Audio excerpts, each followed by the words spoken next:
पहले पार्ट में हमने देखा था कि लूसिफ नाम के गुंडे ने हेलिना के दिए हुए गिफ्ट को यानी कुत्ते को उसने मार दिया था और जॉन विक ने उसे और उसके बाप को मारकर अपना बदला पूरा किया था। दूसरे पार्ट की शुरुआत होती है और हम जॉन विक और उसकी गाड़ी को देखते हैं जिसको कुछ लोग चुरा कर भाग रहे हैं, लेकिन जॉन भी उनके पीछे पीछे भाग रहा है। लेकिन जॉन को अपनी गाड़ी हाथ नहीं लगती और वो गाड़ी लेके भाग जाते हैं। लेकिन तभी जॉन उनके ग्रुप के एक बंदे को पकड़ लेता है और उसके पास से जॉन को अब्राहम तरासो के नाम के बंदे का एक कार्ड मिलता है। और अब्राहम तरासो कोई और नहीं बल्कि वीगो का भाई है जिसका जॉन ने अभी अभी खात्मा किया है। तभी हम अब्राहम को देखते हैं। तब वो अब्राहम को कहता है कि आप भी वही गलती कर रहे हैं जो आपके भाई ने की थी और जॉन को ये ऐसा आदमी नहीं जिससे परेशान किया जाए या जिससे पंगा लिया जाए, क्योंकि वो एक ऐसा शख्स है जिसे कोई भी भिड़ना नहीं चाहता और जॉन जिसके पीछे पड़ता है उसे ढूंढ कर मार देता है। और तभी अब्राहम को यहाँ पर अपनी गलती का थोड़ा थोड़ा एहसास होने लगता है।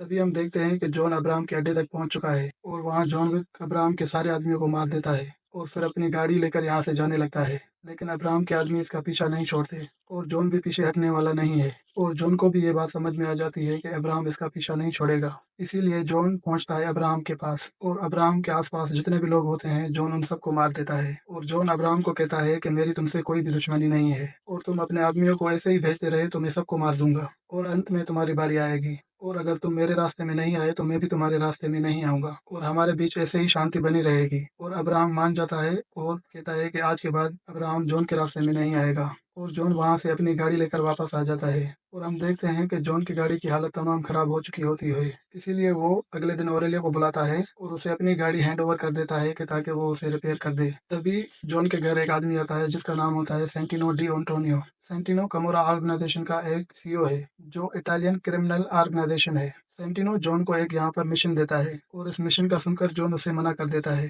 तभी सेंटिनो कहता है कि तुम मुझे मना नहीं कर सकते और मैं जो बोलूँ तुम्हें वो करना पड़ेगा और मेरे पास तुम्हारा मार्कर है। और मार्कर एक ऐसी चीज है जिसे देने वाला अपना खून लगाता है और कातलों की दुनिया में इस मार्कर का मतलब है कि अगर आपने किसी को मार्कर दिया है तो उसका काम करना पड़ेगा और एक ऑर्डर के बाद ये मार्कर एक्सपायर हो जाता है। लेकिन सेंटिनो के पास जॉन का मार्कर आया कैसे? पिछले पार्ट में वीगो ने कहा था जब जॉन विक रिटायरमेंट का सोच रहा था ताकि वो हेलन के साथ अपना घर बसा सके, तभी वीगो ने उसे नामुमकिन सा काम दिया था और जॉन विक ने उस काम को भी पूरा कर दिया था। और वो काम पूरा करने में सेंटिनो ने जॉन विक की मदद की थी और इस चीज से इंस्पायर होकर जॉन ने उसे मार कर दिया था। और कातलों की दुनिया में ये अंडरवर्ल्ड का रूल है, अगर आपने मार कर दिया है तो आपको अपनी जबान रखनी पड़ेगी। लेकिन जॉन वहाँ सेंटिनो को मना कर देता है और कहता है कि मैं तुम्हारे काम को कभी भी नहीं करूंगा क्योंकि वो मैंने सारे काम छोड़ दिए हैं। इस बात से सेंटिनो बहुत ही ज्यादा गुस्सा हो जाता है और जल्द ही वो जॉन को मारने की कोशिश करता है। इसीलिए वो जॉन के पूरे घर को उड़ा देता है। लेकिन इतने बड़े हादसे के बाद भी जॉन जिंदा बच जाता है और वो सीधा पहुंचता है कॉन्टिनेंटल होटल जहां उसकी मुलाकात होती है विंस्टन से। और तभी विंस्टन जॉन को कहता है कि शायद तुम हमारी दुनिया के रूल्स को भूल रहे हो, तो मैं फिर से तुम्हें उन रूल्स के बारे में बताता हूँ। सबसे पहला रूल ये है कि कॉन्टिनेंटल होटल के अंदर किसी का भी खून नहीं करना। और दूसरा रूल कि अगर तुमने किसी को मार कर दिया है तो उसका कहना मानना पड़ेगा। लेकिन तुमने दूसरे रूल को तोड़ा है और तुम खुशकिस्मत हो कि अभी तक जिंदा हो। और अगर तुमने जल्दी मार करके ऑर्डर को पूरा नहीं किया तो पूरा का पूरा अंडरवर्ल्ड तुम्हारे पीछे होगा और जल्द ही तुम्हें एक्स कम्युनिकाडो कर दिया जाएगा। तो अब तुम्हें ही इंतखाब करना है कि तुम्हें क्या करना होगा, या तुम्हें पूरी दुनिया से लड़ना है या सेंटिनो के मिशन को पूरा करना है। और यहाँ जॉन कहता है कि सेंटिनो ने उसके पूरे घर को तबाह कर दिया है और उसे मारने की भी कोशिश की थी। इस सब के बावजूद भी तुम सेंटिनो को नहीं मार सकते क्योंकि मार्कर का रूल है कि अगर आपने किसी को मारकर दिया है तो उसे पूरा करना होगा। इसका एक ही हल है कि तुम मार्कर पूरा करो, उसके बाद जो चाहो करो। और विंस्टन यहाँ पर यह कहने की कोशिश कर रहा है कि तुम पहले मार्कर पूरा करो और उसके बाद तुम सेंटिनो को मार सकते हो। और यहाँ पर जॉन को सारी बातें समझ में आ जाती हैं और वो पहुंचता है सेंटिनो के पास और कहता है कि मैं तुम्हारा काम करने को तैयार हूँ, बताओ क्या करना है। तभी सेंटिनो कहता है कि तुम्हें मेरी बहन जियाना को मारना है। और ये सुनकर जॉन विक हैरान हो जाता है और सेंटिनो से पूछता है कि तुम अपनी बहन को क्यों मरवाना चाहते हो। तभी सेंटिनो बताता है कि जो जगह मेरी होनी चाहिए थी वो उसे मिल गई है। मरते वक्त मेरे बाप ने ये जगह जियाना को दे दी। हाई टेबल एक इंटरनेशनल काउंसिल है जिसमें कुल 12 सीटें हैं और इन 12 सीटों में से एक सीट पर एंटोनियो फैमिली का हिस्सा है। हाई टेबल पूरी दुनिया में होने वाले क्राइम्स पे नजर रखता है क्योंकि दुनिया के सारे लोग इनसे जुड़े हुए हैं और हाई टेबल के खिलाफ कोई भी नहीं जा सकता। और अगर देखा जाए तो सारी दुनिया में दुनिया के सबसे बड़े डॉन यही 12 लोग होते हैं। इसीलिए सेंटिनो चाहता है कि जॉन उसकी बहन को मार दे और सेंटिनो को हाई टेबल की सीट मिल जाए। और सेंटिनो जॉन को बताता है कि अभी उसकी बहन रूम में है और जल्द ही हाई टेबल पे बैठने वाली है और मैं चाहता हूँ कि तुम उसे हाई टेबल पे बैठने से पहले ही मार दो। फिर जॉन निकल पड़ता है रूम के लिए और रूम जाने के बाद जॉन कॉन्टिनेंटल होटल में ठहरता है और वहाँ के भी सारे लोग जॉन को जानते हैं कि जॉन क्या कर सकता है, इसलिए जॉन का वहाँ पर शानदार इस्तकबाल किया जाता है। लेकिन सेंटिनो ने एरिस नाम के एक कातिल को भेजा है जॉन के पीछे ताकि वो उस पर नजर रख सके। एरिस गूंगी है लेकिन वो अपने काम में बहुत ही माहिर और शातिर है। रूम में जॉन को सारी जरूरत की चीजें दी जाती हैं ताकि वो जियाना का सफाया कर सके। जॉन वहाँ पर नई बंदूकें और नया सूट सिलवाता है और इस सूट की सबसे बड़ी खासियत होती है कि ये ब्लड प्रूफ होता है। और अब जॉन पूरी तरह तैयार है जियाना का सफाया करने के लिए, इसलिए जॉन वहाँ पहुँच जाता है जहाँ पर जियाना रहती है।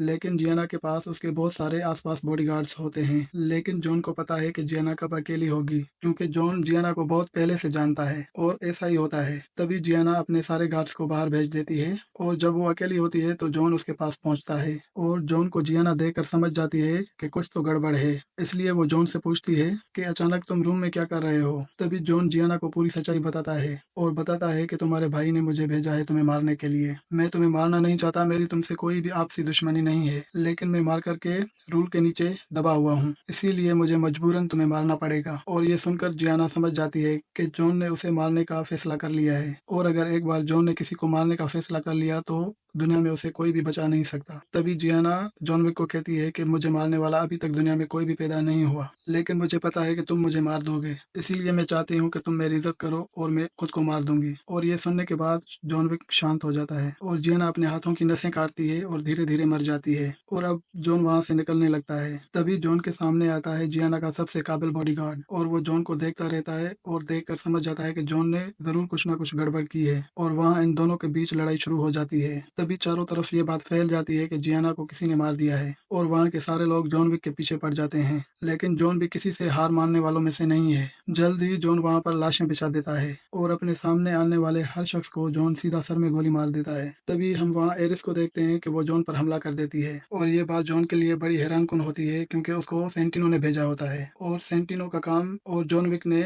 जियाना को मारकर सेंटिनो का काम कर दिया है। फिर भी सेंटिनो के लोग जॉन विक के पीछे हैं, इसका मतलब ये है कि सेंटिनो जॉन को मारना चाहता है क्योंकि सेंटिनो को पता है कि जॉन विक अगर बच गया तो वो मुझे नहीं छोड़ेगा, इसीलिए सेंटिनो कैसे भी जॉन विक को मरवाना चाहता है। लेकिन जॉन विक सेंटिनो के सारे लोगों को मारकर वहां से बाहर निकल जाता है, लेकिन जॉन रूम के अंदर दलदल में फंसा होता है, इसीलिए जॉन का वहां पर किसी न किसी दुश्मन से सामना होता रहता है। और एक बार फिर जॉन का वहां पर सामना होता है कैसिन से और वो दोनों लड़ते जाते हैं लेकिन उनकी लड़ाई खत्म ही नहीं होती और बहुत देर तक लड़ते लड़ते ये पहुंचते कॉन्टिनेंटल होटल के अंदर और फिर उन्हें याद दिलाया जाता है कि कॉन्टिनेंटल होटल के अंदर किसी भी किस्म की कोई भी लड़ाई नहीं की जा सकती, ये यहाँ के रूल्स के खिलाफ है। और ये दोनों इस बात से वाकिफ हैं और ये लड़ाई से रुक जाते हैं। फिर ये तभी साथ बार में बैठकर एक दूसरे से बात करते हैं। तभी जॉन कैसिन को कहता है कि मेरी कोई भी जियाना से आपसी दुश्मनी नहीं थी, मैं मार्कर की वजह से दबा हुआ था, इसीलिए मुझे ये करना पड़ा। और कैसिन उसे कहता है कि तुम अपनी जगह पे सही हो और तुमने अपनी जिम्मेवारी को बखूबी निभाया और अब मेरी बारी है कि मैं अपनी जिम्मेदारी को बखूबी निभाऊं। जियाना मेरी जिंदगी में कुछ मायने रखती थी और मैं उसका बदला लेकर रहूंगा। तभी जॉन विक के पास कॉल आता है सेंटिनो का और सेंटिनो वहां पर अजीब बातें करने लगता है और कहता है कि तुमने मेरी बहन का कत्ल किया है और अब मैं उसका बदला लूंगा। और जॉन समझ जाता है सेंटिनो किसी भी तरीके से उसे मारना चाहता है और सेंटिनो को इसका बहाना भी मिल गया है उसे मारने का और अब सेंटिनो जॉन को मारने के लिए कोई भी कीमत देने को तैयार है, इसीलिए वो जॉन पर $7 मिलियन का इनाम रखता है। और जल्द ही ये खबर सारी दुनिया में पहुंच जाती है कि जॉन विक के सर पर $7 मिलियन का इनाम है। तभी हम विंस्टन को देखते हैं कि वो सेंटिनो के पास आता है और विंस्टन सेंटिनो को कहता है कि शायद तुम रूल्स को भूल चुके हो और जैसे ही मार्कर पूरा होता है तो मार्कर वापस करना पड़ता है और वहां पर सेंटिनो मार्कर वापस कर देता है और सेंटिनो कहता है कि अब जॉन के दिन पूरे हो चुके हैं और जल्द ही उसका खात्मा हो जाएगा। तभी विंस्टन उसे कहता है कि तुम्हें अच्छे तरीके से पता है कि जॉन क्या चीज है, तुम शायद भूल चुके हो कि जॉन जॉन ने अपनी जिंदगी में कितने लोगों का खात्मा किया है और हाल ही में उसने वीगो जैसे बंदे की बादशाही खत्म कर दी और तुमने उसके सर के ऊपर इनाम रखकर अपनी कदर खुद ही खोद ली है और अब तुम्हें कोई भी नहीं बचा सकता। अब तक तुम्हारे पास जॉन विक का मार्कर था लेकिन अब वो भी तुम्हारे पास नहीं है, इसीलिए जॉन की जिंदगी खतरे में नहीं है, तुम्हारी जिंदगी खतरे में है और अब तुम अपने दिन गिनना शुरू कर दो और जॉन तुम्हारे लिए आ रहा है। जॉन एक दफा फिर ये दुनिया छोड़ना चाहता था लेकिन तुमने उसे जबरदस्ती इस दुनिया में खींचा है और अब जॉन हर जगह तबाही मचाएगा और उस बर्बादी में सबसे पहले तुम्हारी बर्बादी होगी। तभी हम जॉन को देखते हैं कि वो रूम से वापस आ गया है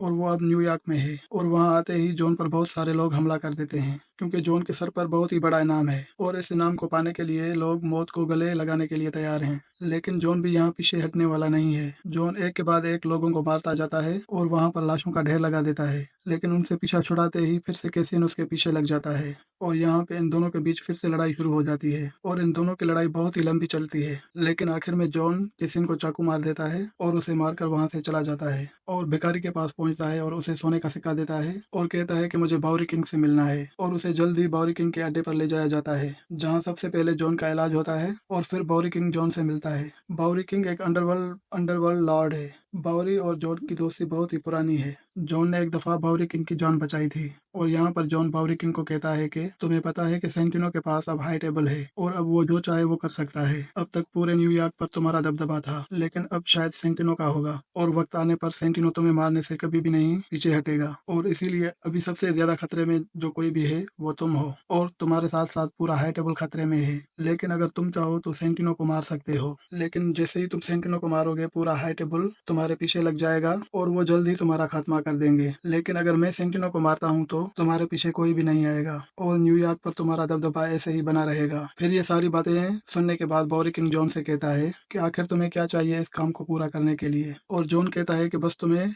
मेरी मदद करनी होगी, मुझे बस सेंटिनो तक पहुंचाओ, आगे सारा काम मैं कर दूंगा। तभी बावरी किंग जॉन को एक बंदूक देता है और उसे बस 7 गोलियां देता है और जॉन को एक आर्ट म्यूजियम का एड्रेस देता है और कहता है कि सेंटिनो तुम्हें वहां पर मिलेगा। फिर जॉन वहां पर पहुंचता है और तबाही मचाना शुरू कर देता है और जॉन सेंटिनो के पीछे लग जाता है और वहां पर सारे लोगों को मारता जाता है। लेकिन सेंटिनो के पास बहुत सारे लोग होते हैं जो जॉन विक पर बार बार हमला कर देते हैं और जॉन उन सब लोगों को मार रहा होता है और सबका खात्मा करने के बाद जॉन सेंटिनो के पीछे पहुंचता है एक शीशों वाले भूल भुलैया में। तभी सेंटिनो जॉन विक को कहता है कि अगर तुमने मुझे मारा तो तुम्हारे पीछे और भी ज्यादा लोग आएंगे, क्योंकि अब मैं हाई टेबल का मेंबर हूँ। और तभी जॉन कहता है कि मुझे इस बात से कोई भी फर्क नहीं पड़ता। तभी वहां पर एरिस आ जाती है और वो जॉन पर हमला कर देती है और इसी का फायदा उठाकर सेंटिनो वहां से भाग जाता है। लेकिन अब जॉन के सर पर खून सवार है और उसे कोई भी नहीं रोक सकता। एरिस उसे बहुत लड़ती है, लेकिन जल्द ही जॉन विक एरिस को मार देता है। तभी हम सेंटिनो को देखते हैं कि वो कॉन्टिनेंटल होटल पहुंच चुका है। तभी वो विंस्टन को लालच देता है कि वो किसी भी तरीके से जॉन विक को मार दे, लेकिन विंस्टन कहता है कि मैं ऐसा कभी भी नहीं कर सकता,